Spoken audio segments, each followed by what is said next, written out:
নারীর অর্গ্যাজম নারীর অর্গ্যাজম শুরু হয় না তখন যখন তার পোশাক খোলা হয় বা যখন দেহ দেহের সঙ্গে মিশে যায়।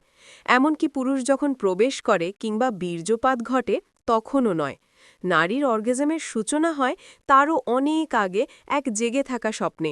সেই স্বপ্নে সে নিজেকে রূপান্তরিত করে এক শক্তির সত্তায়, এক তরঙ্গে, যার প্রতিটি কোষে জমে থাকে ভালোবাসা, আকুলতা আর প্রত্যাশা। সেই শক্তি ধীরে ধীরে প্রবাহিত হয় তার ভবিষ্যৎ প্রিয় পুরুষের দিকে, যার জন্য সে গোপনে প্রস্তুত করে রেখেছে এক দিব্য উপহার।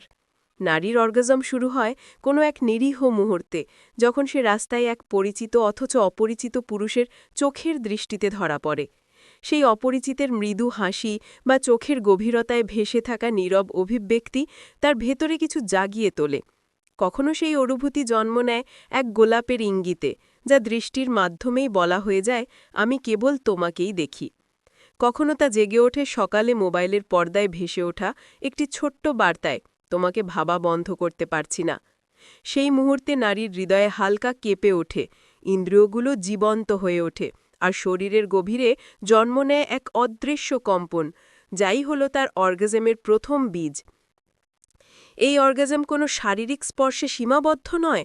এটি শুরু হয় তখন যখন সে দেখে পুরুষটি শীতের রাতে এক গৃহহীন মানুষকে সাহায্য করছে, যখন দেখে সে কুকুরের মাথায় স্নেহের হাত রাখছে, শিশুদের সঙ্গে হাসছে, বৃদ্ধদের প্রতি সম্মান দেখাচ্ছে এবং নিধের দেওয়া কথার মর্যাদা রাখছে।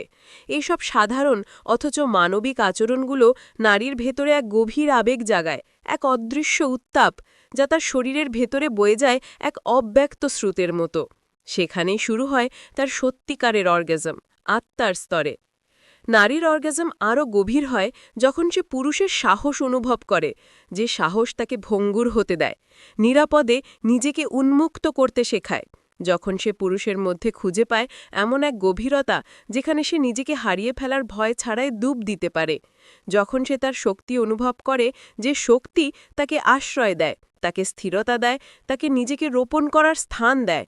আর যখন সে শোনে তার হৃদয়ের শব্দ, সেই হৃদয় যা বহু যুদ্ধের দাগে ক্ষতবিক্ষত, তবুও এখনও এক দিব্য ধারণার জন্য বেঁচে আছে, তখনই নারীর অর্গাজম পূর্ণতা পায়। কারণ নারীর অর্গাজম কোনো শারীরিক ক্রিয়া নয়, এটি এক শক্তির কম্পন, এক আত্মার সাড়া, যা তার হৃদয়ের সংবেদনশীলতা থেকে জন্ম নিয়ে ধীরে ধীরে ছড়িয়ে পড়ে শরীরের প্রতিটি কোষে।